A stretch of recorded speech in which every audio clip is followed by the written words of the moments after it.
욥기 38장 1절서부터 18절 말씀입니다.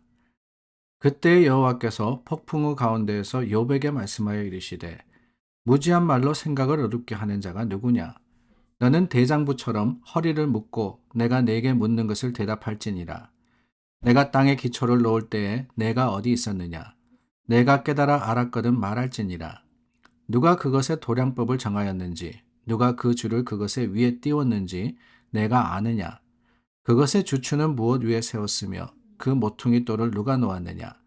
그때 새벽 별들이 기뻐 노래하며 하나님의 아들들이 다 기뻐 소리를 질렀느니라. 바다가 그 모태에서 터져 나올 때에 문으로 그것을 가둔 자가 누구냐? 그때 내가 구름으로 그 옷을 만들고 흑암으로 그 강보를 만들고 한계를 정하여 문빗장을 지르고 이르기를 내가 여기까지 오고 더 넘어가지 못하리니 내 높은 파도가 여기서 그칠지니라 하였노라. 내가 너의 날에 아침에게 명령하였느냐? 새벽에게 그 자리를 일러주었느냐? 그것으로 땅끝을 붙잡고 악한 자들을 그 땅에서 떨쳐버린 일이 있었느냐? 땅이 변하여 진흙에 인친 것 같이 되었고 그들은 옷같이 나타나되 악인에게는 그 빛이 차단되고 그들의 높이 든 팔이 꺾이느니라. 내가 바다의 샘에 들어갔었느냐? 깊은 물 밑으로 걸어 다녀 보았느냐? 사망의 문이 내게 나타났느냐? 사망의 그늘진 문을 내가 보았느냐? 땅의 너비를 내가 측량할 수 있느냐? 내가 그 모든 것들을 다 알거든 말할지니라.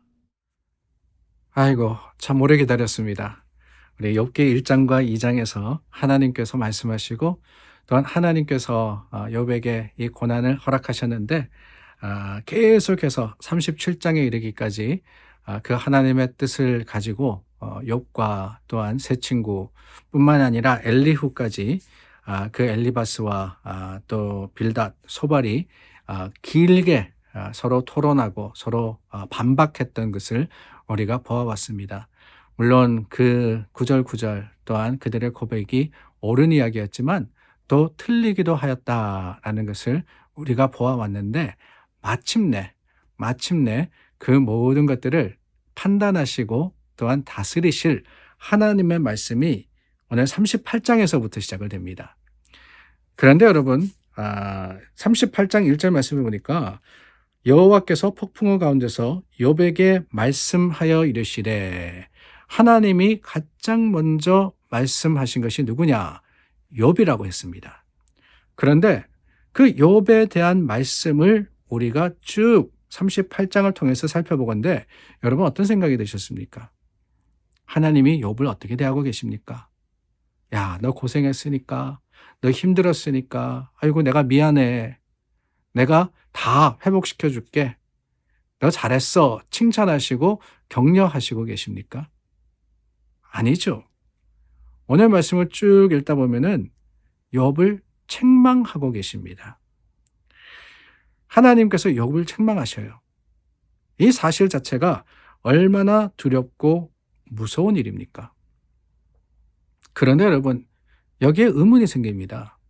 아니, 욥이 뭘 잘못했다고? 사실 욥은 잘못한 게 없습니다.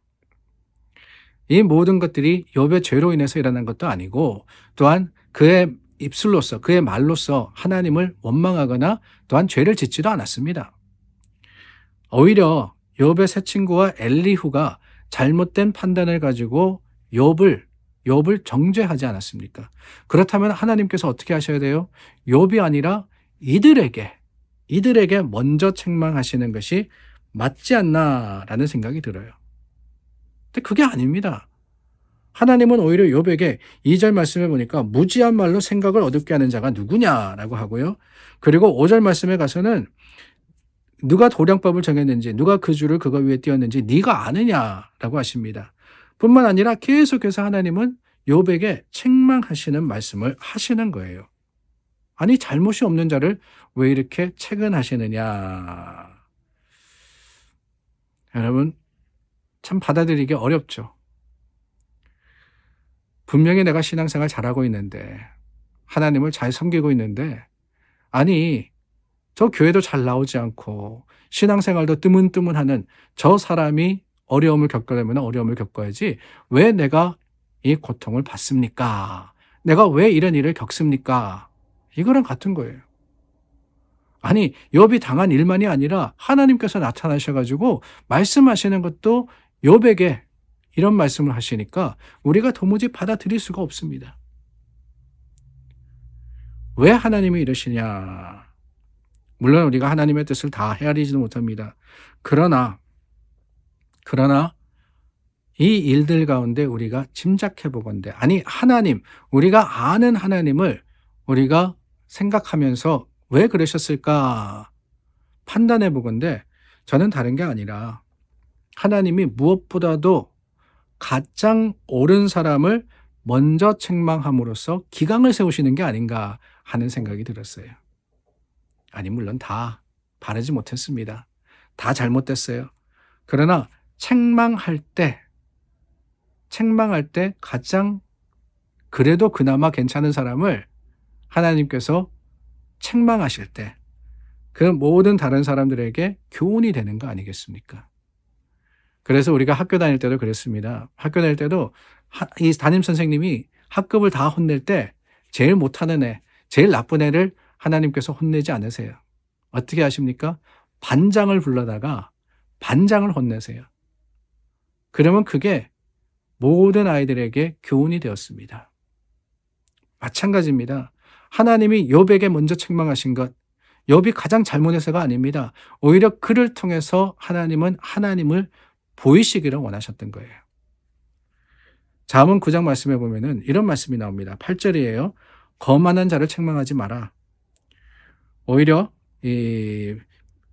그들이 미워할까 두렵다라고 했습니다. 지혜로운 자를 책망하라 그러셨어요. 그래야지만 하나님을 사랑할 거다라고 하셨습니다.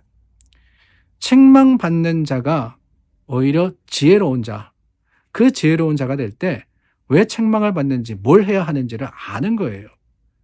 거만한 자나 지혜롭지 못하는 사람은 아무리 이야기해봐야 알지 못하는 겁니다. 오히려 우리가 받는 고난, 우리가 받는 어려움, 어떻게 보면은 그 이유 때문이 아닌가 하는 생각이 듭니다. 하나님께서 우리에게 더 잘하라고, 하나님이 우리를 더 사랑하시기 때문에 우리로 하여금 더 성결하여지도록 우리가 겪는 여러 가지 어려움들과 이 고통 가운데 하나님이 우리를 만나주시는 것은 아닐까요? 그러므로 여러분 기억하기를 원합니다. 어떤 아픔이나 어떤 문제 앞에서 우리가 실망하거나 좌절할 필요가 없습니다.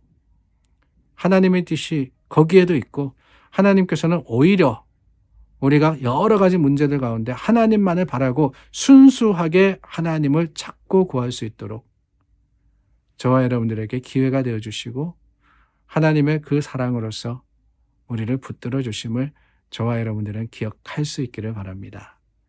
그래요. 욥이 책망받았다, 실망하지 마세요. 오히려 하나님의 사랑의 마음, 더 사랑하시기 때문에 제일 사랑하는 욥을 먼저 불러다가 하나님은 가르치셨다라고 생각하고, 나도 그 하나님의 부름에 지혜롭게 하나님을 깨달아 알 수 있기를 간절히 구해서 주님을 찾는 저와 여러분 될 수 있기를 바랍니다. 기도하겠습니다. 참 좋으신 하나님, 하나님과 욥의 대화를 통해서 하나님의 마음을 조금 더 이해해 보려고 합니다. 주님의 책망을 우리가 두려워할 것이 아니라 오히려 그 말씀과 그 교훈 가운데 깨달아 아는 지혜가 우리에게 있게 하여 주시옵소서. 예수님 이름으로 기도드립니다. 아멘. 우리가 함께 주님 앞에 기도하며 서로 중보하여서 하나님을 드러내는 믿음의 사람들이 되기를 바랍니다.